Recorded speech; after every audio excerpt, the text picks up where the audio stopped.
Welcome back to another episode of Deal Flow Live, everybody. I am one of your hosts, Brody Vinson. I'm your other host, Ryan Santo. And tonight we've got a special episode. We in my business Scale for Sale actually just finished doing a full business turnaround in about a month. So we went really, really deep with this local commercial services business where they had an office here in town. We were in the office multiple days out of the week for hours and hours at a time, basically working in the business fully for about a month. And we did a full operational turnaround. And today we're going to cover let's see, about 5 or 6 or 7 different things that we did that were really key to making this turnaround and setting it up for future success that I'm very excited to cover. So the first thing I'll tell you is the way we found this business is they actually, initially came to us wanting to talk about exit strategy and figure out what to do.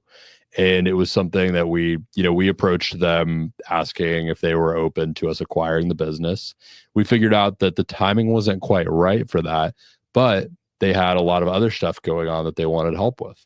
So we decided to kind of dive in and just get to work with this business. And it's been an absolute blast. It's been really rewarding too, because we really got to know all of the employees inside of it.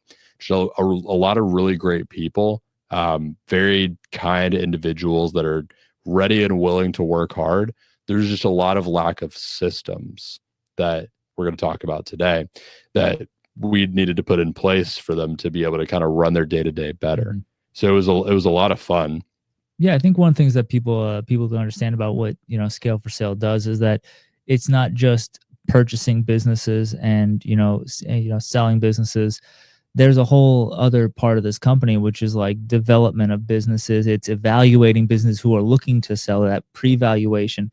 There's a number of other services that Scale for Sale offers that sometimes I think people forget how diverse this company is and how much it offers to people with small, medium businesses. So this was one that came in initially wanting something, along the lines of just a very basic thing. And then through some conversation, it led to, why don't you come in and take care of what I need, take care of the stuff that you're telling me about, which ended up being a huge success. Like you said, it was a lot of people who were focused on the dream and getting it done and didn't have time to take their heads above water to see how to make things easier. And that's the point. Yeah. So that's really where we found the business. And, we left it off just at the end of this month. Still in talks with them, and we'll see what happens going forward. But we left it off this past end of the month with a lot of really good new systems built for them to keep running. So we started off by doing just a full assessment of their operational systems, the way they were doing their financials, their sales systems. And our goal was to really just ramp up sales. They wanted to increase profit and also sales at the same time. And so we found out that the sales process itself was really underdeveloped. That was the big thing. There just wasn't really, they didn't really understand exactly what the commonalities were in every deal that went from a new lead to fully closing. So we mapped out the entire process for them. We created this really complex system of flowcharts. Really not that complex, actually. It's one flowchart that goes all the way through the whole thing. It's a very thorough. It's a thorough flowchart, but it shows all the different stages of a lead going to a job to going to fully paid and finalized. And it shows all the different people that are involved in the different parts of the process. And that really helped us get the whole team on the same page, because employees in a business tend to have this kind of myopic view of what they do in the business, where they don't necessarily see how it affects the entire business. A lot of business owners I've noticed don't really understand that and can't really visualize that. They can't put themselves in the shoes of those employees and understand that that's how they're seeing it. So they just expect, oh, well, everyone's just going to see it the way I do. And they're going to see the whole business and the whole way it runs. And they're going to see the importance of what they do and each individual detail of it. But that's not really the case. They mostly show up to do their job. Most people want to do their job well. They want to get paid well. But they're not necessarily thinking of how what they do affects the business, unless they're told how it affects the business and shown how it affects the business. So when we put this whole thing together, the really cool thing we saw, we got all of the employees together and did like a review and a mock session of taking it all the way through the pipeline. taking a client all the way through the pipeline. And we realized that there was all these things that they were learning about how each other did their job and little nuances that were really important to the process. And so that was kind of the first thing that we did. Another thing was we had some immediate financial wins because we realized there was a lot of lack of role clarity and responsibility clarity across the whole business.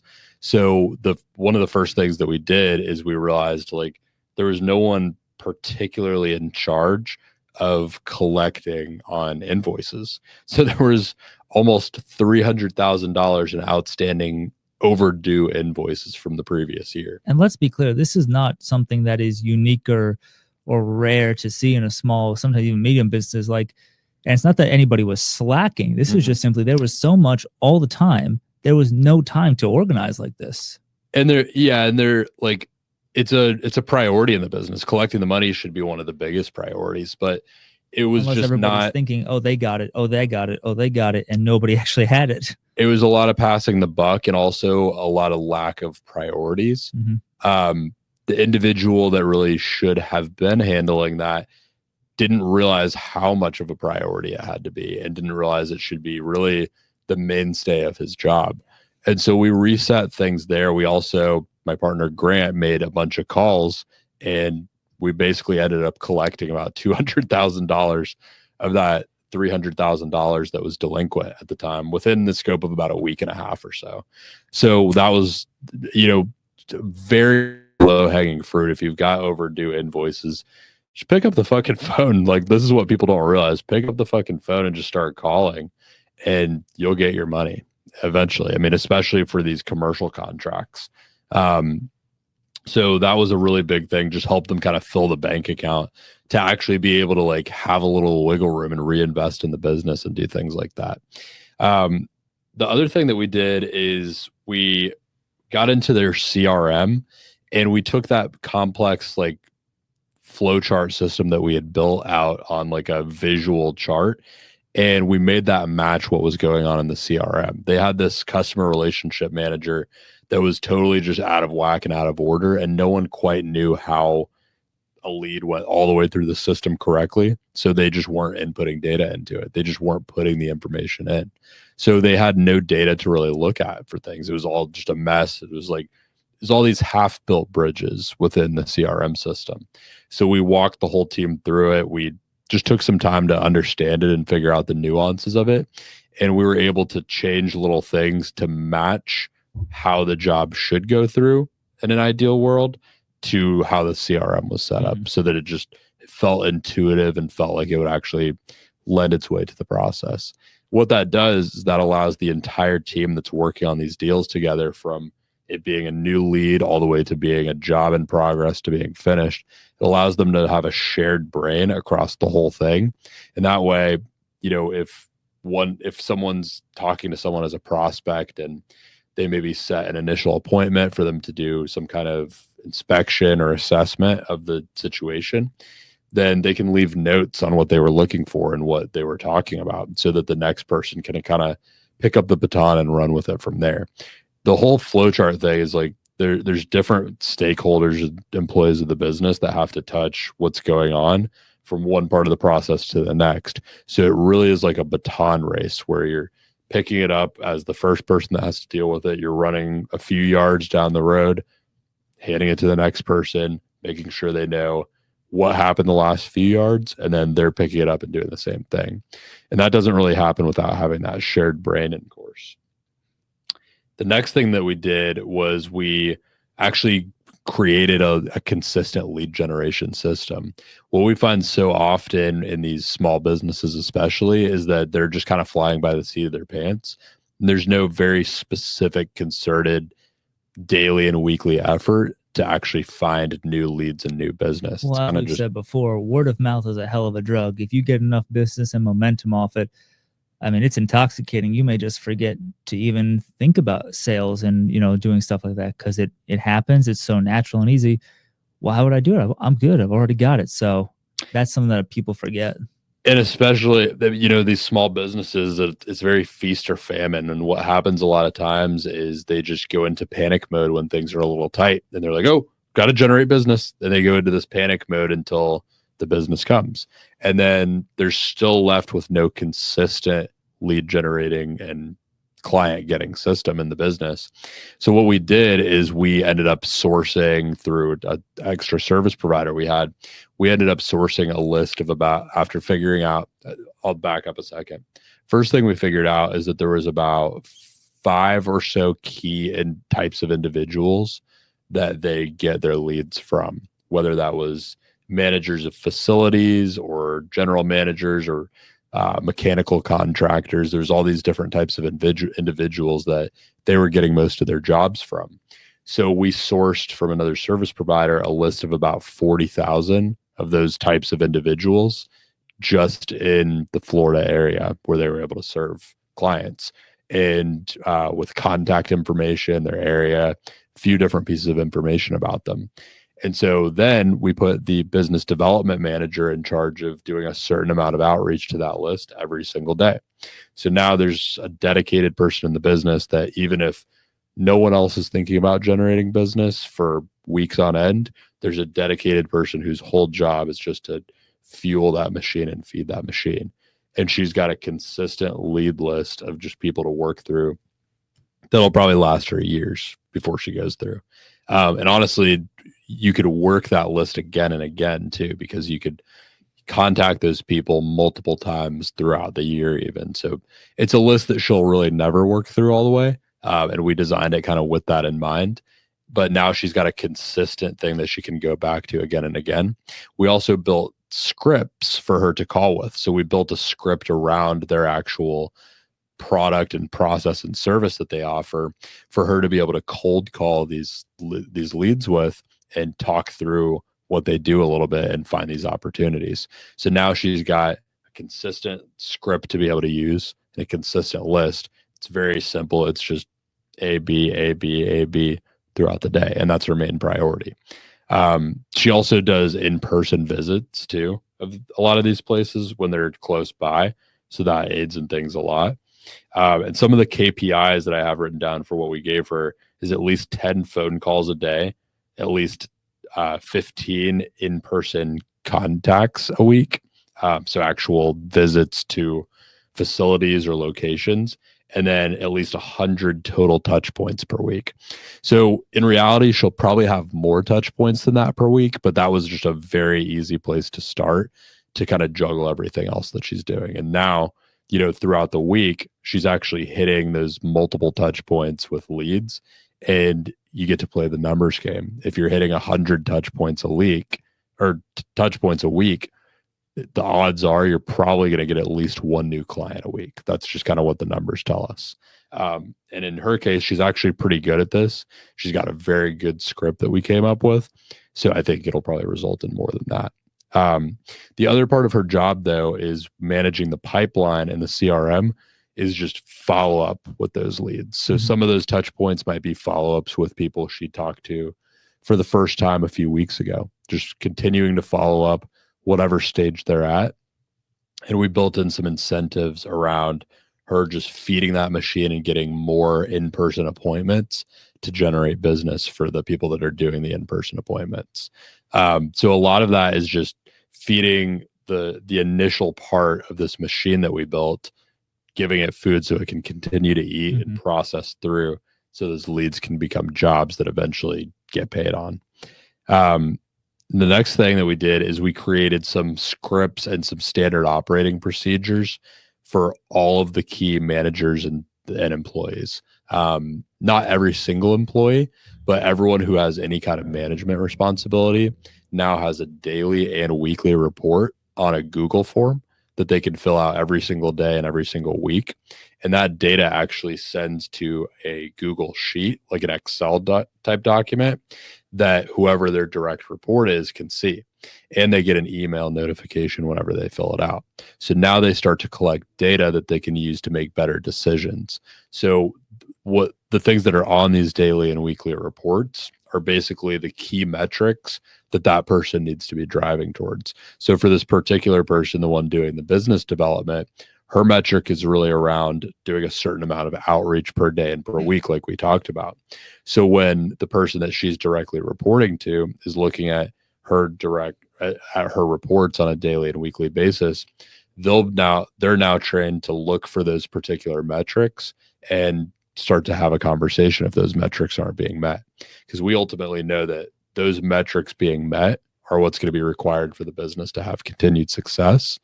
So the person managing her and keeping her accountable will be looking for that and trying to drive her to do more and help her do more and figure out why she's not reaching it. If she's not reaching it, helping her find ways to reach it. So just a lot of like accountability and data tracking. I mean, that's huge because it doesn't take a lot of effort essentially to make that sort of sheet. It doesn't take a lot of time to fill that sheet out. The time comes in figuring out the KPIs, the metrics, and all that stuff. And not, like you said, if you're so short on basically time and energy, you can't even remember to call your balances that you have. How the hell are you going to sit down and think about, okay, what KPI should everybody have? You're not. I mean, these are the small things that not only make a valuation for a business that much greater, but also just if you like the business and after this you're like, I want to keep it, your life just got so much easier, and everybody else got easier too, because now they have a very clear idea of what do I do every day? How do I do this? Great. All the confusion is gone from my day. Exactly. And it's a delegation tool at the end of the day. It's a way for managers not to have to micromanage. As weird as that sounds, and everyone I've told this that doesn't get it is like, oh, that sounds so micromanagey. But in reality, it's actually a prevention tool for micromanagement. It's just fill out this report and I'll do my check-ins from there, versus what actually ends up happening in a lot of cases is there's all this pressure that comes from the business owner that runs down through other managers in the business. There's all this pressure to produce and make things happen and meet these metrics. And if the data is not being tracked and it's not being consistently worked through, then what happens is all of a sudden that pressure builds up. And when there's a breaking point, the real micromanagement happens, and they're over your shoulder asking what you're doing. They're like throwing all this stuff at you. This is kind of a way to be able to kind of say, well, here you go. On a daily basis, here you go. I'm doing my job. You can see I'm doing my job. You don't have to micromanage me. And it's also a way for managers to be able to see things like, key wins and opportunities of the week and suggestions for improvement to allow them to be a better manager and to recognize and be able to praise their employees and the people that are reporting to them for having these breakthroughs and these things that are going well. So it really helps actually diminish the micromanagement. And also, just as a rule of thumb, as somebody, and I mean, you've done this too, we both worked in the more corporate environment, keeping track of what you're accomplishing, even if that's not a requirement, is very important, because when it comes time for review, or if a situation comes up where they're like, you're not doing your job, you need to be able to produce that you've been doing your job and or why you deserve that raise or that bonus or that promotion. So you're essentially just giving them the tool to say, hey, number one, I'm doing my job. Number two, if things are getting met, I can prove it. You're really protecting the employee as much as you're protecting the manager essentially from becoming a bad manager. So it's really a double serving thing. That's exactly right.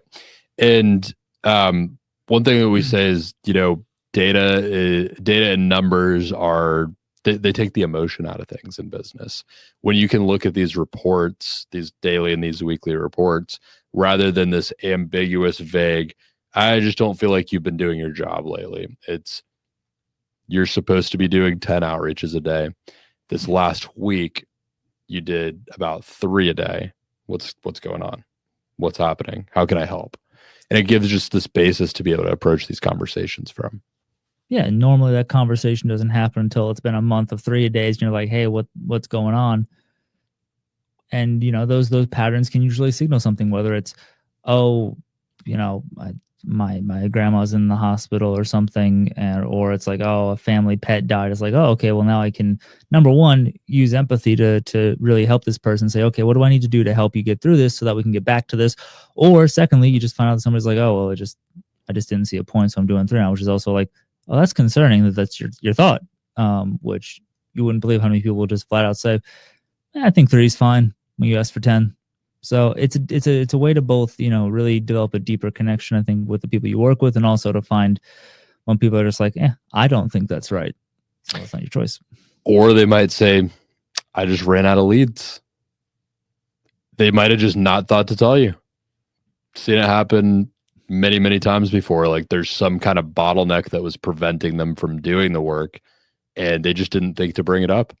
And so it gives a chance to recognize that and find where maybe you or whoever they're reporting to maybe has to step in and actually solve for whatever that bottleneck to doing the work is. Look, folks, the truth is stranger than fiction. None of the things we may be going on the stories of anonymity, but these are all real things we have experienced in our lives. So if you're like, that doesn't happen, oh boy, it does. And we could do a whole episode on the wackiness of, business ownership and business employment. So for a future episode, of course. But what else did you? I think you did definitely some more stuff. I mean, that's like a long list you got. We're really just staying surface level here because there's a lot that we did. We probably won't even cover all of it in this episode. We got to do part 2. We might have to do a part 2, especially when we have hopefully done more with them. Because there's still some stuff that we're finishing up as well. But one thing that was really, really cool that we built that goes along with this data, there's two programs that we built during our work with them that we're very excited about, that they're rolling out that are really going to help with all of this. So one of them is we figured out that, without getting too specific about what this industry is or their name or anything, they have a process where they set up and do an assessment of what's needed for the client, for the prospect, and then they give an estimate of how much it's going to cost. Very simple. An assessment and then an estimate to see what it's going to cost. If the estimate's approved, they get started and they do the work. So the estimating process was very vague, and we realized that one person doing estimates would not do them exactly the way as another person, and there was a lot of ambiguity. And so we created, I'm going to see if I can pull it up and show you, because I haven't even showed you this yet, but we created this estimator that you can actually pull up on just like Safari or Google, whatever. You can just pull it up on your browser, and you can actually just put in a few key pieces of information and you get an estimate. And it literally just calculates it right there on the spot. So you basically read through it. What does it say? All right. So you have your estimate name, obviously. Labor hours, number of technicians, material cost, travel and fuel, equipment rental, miscellaneous. So this is obviously a tool internally that they're using. This is something they're sending to clients to let them get an idea, but this allows them to do that. So, and then you have a margin slider, which you can move around, but I mean, that one kind of seems like a tool you'd maybe use later on, because obviously the first thing is to figure out if you can even hit the margin. Things like it's more of a can't we? So it's like a sliding scale where there's an absolute bottom for profit margin and there's an absolute top. Mm-hmm. The top being, I want to say it's a 90 something percent. You're never going to be at 100% profit margin, right? It's just not possible with this kind of work, without explaining what it is. It's usually the case for almost any business. I don't think anything is 100% profit. I don't think so either. If you're being legit about it. And then there's a bottom level of a profit margin that we don't ever want to be below. What this does is it allows the people doing the estimates to kind of play around with it and be able to hopefully meet the needs of this individual client while still making sure that they're within the margin that they're looking for and need to be at. And then it actually works in a lot of the administrative overhead of the business, and that's what we took a lot of time to do and program into it. It's so simple, and as long as they have the base idea of what they're looking at, it's pretty straightforward.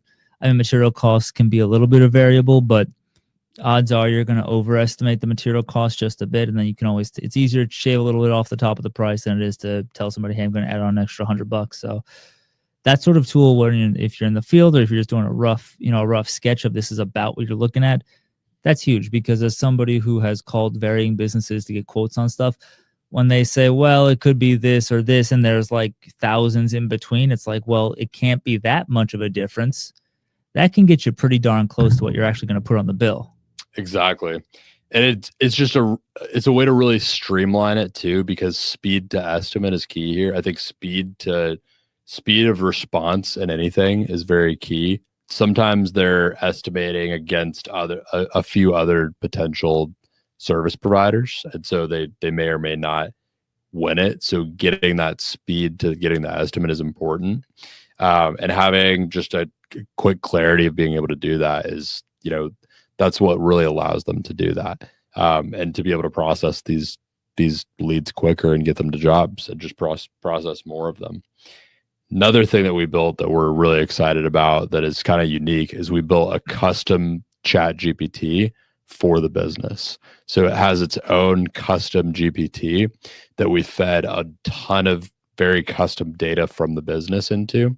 So things like job cost reports, things like employee SOPs, handbooks, job descriptions, all this stuff.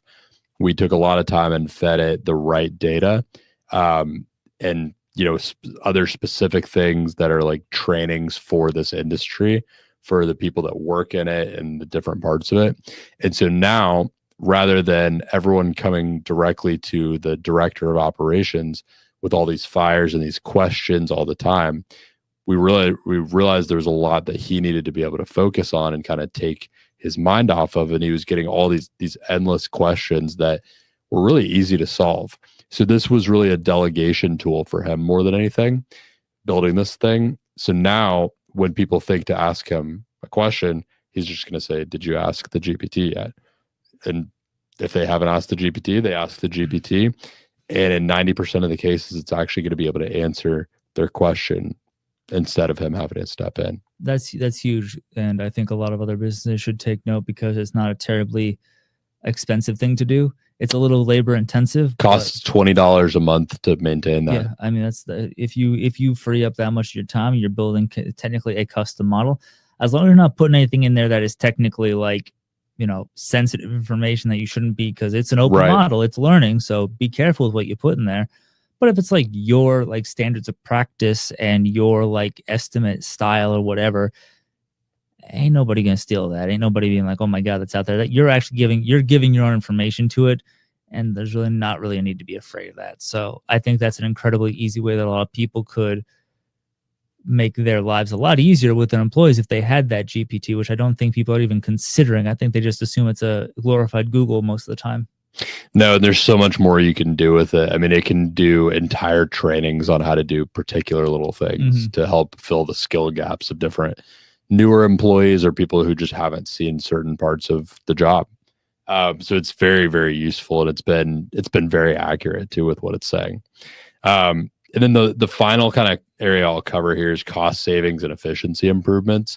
One thing we did is we took a really comprehensive look at the profit and loss statements of the last couple of years. We realized there was some very obvious redundancies. In programs that they were using, service providers that they had, and just things that they could bring internal very easily. So there was 3 areas that we brought almost entirely internal, just between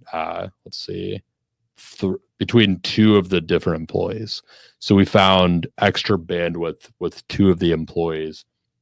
We basically took almost all of the bookkeeping payments that they were paying and payroll that they were paying to a CPA. They were paying a CPA about $24,000 a year, and we cut almost all of that except for filing taxes and just brought that in-house to an employee that they were already paying that just needed a tiny bit of training to do it, and a little bit of like prioritization as far as making that a daily and weekly task to keep up with.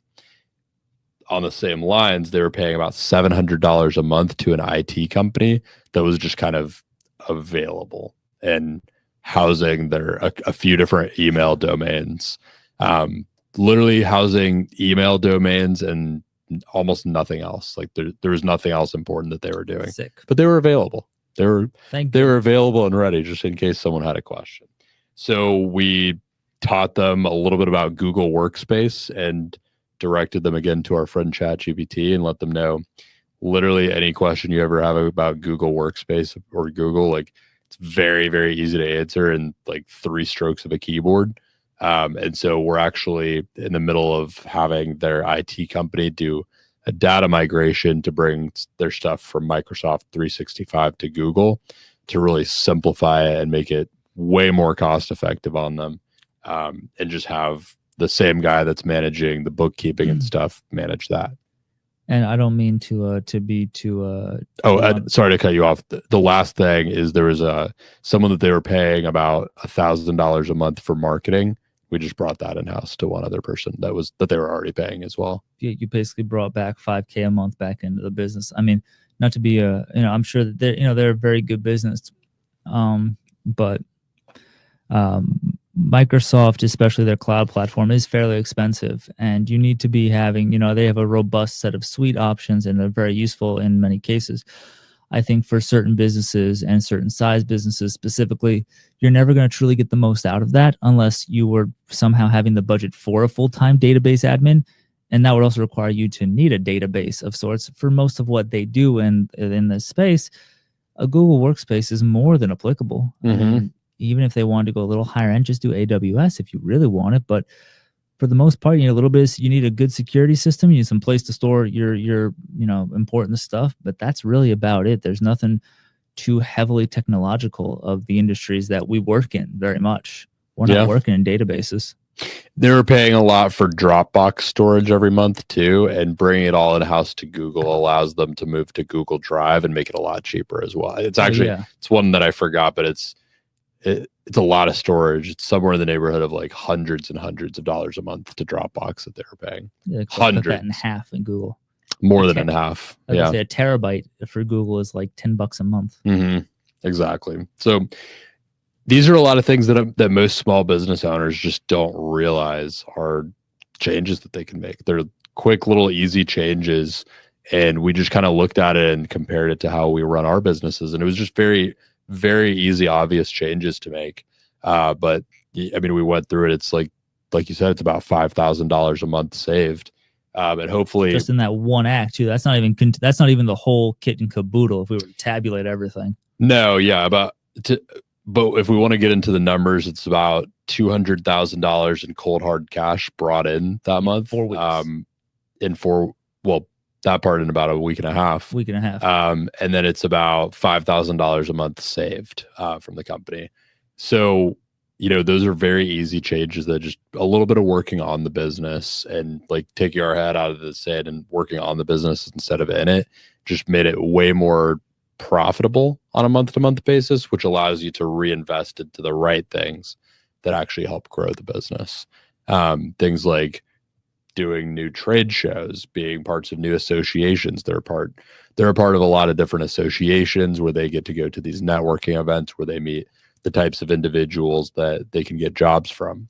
So now they're reinvesting into things like that, into upskilling the labor force more and more with these different certifications and trainings. These are things that they're able to do more and more now that there's more profitability in the business.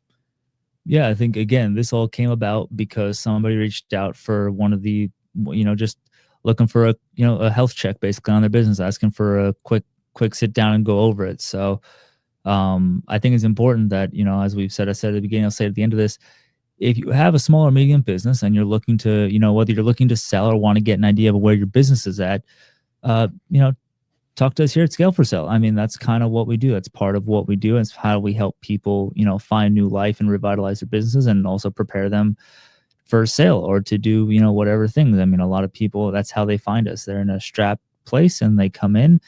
And I think you can say this, that a lot of the people, especially since you've been doing it longer than I have, you've watched a lot of people go from these sort of very stressed, tense, and very anxious individuals. You've watched a lot of business owners basically fall back in love with their business and what they're doing and the people they work with. You get to see a real positive change that you reflect to these people. So true. It's one of my favorite things to see, actually, because it's like people will come to me and before we start working together and they want to sell their business and get out of it. And then sometimes when we implement certain changes, if they actually do it and are willing to make those changes, sometimes they totally change their mind and they say, I don't want to sell this anymore. This is great. I'm actually really enjoying this. And it's actually a really cool thing to see because at the end of the day, making a sellable business is one that is enjoyable to run because it doesn't require it doesn't require taking everything from you to be able to run on a day-to-day basis. It's a line of work that I think there's so much joy in. It's such a great honor to work with these business owners of these various degrees and industries. So it just makes waking up every day a lot of fun, knowing that you can affect lives like that, and in turn affect the family's lives. I'm sure, you know.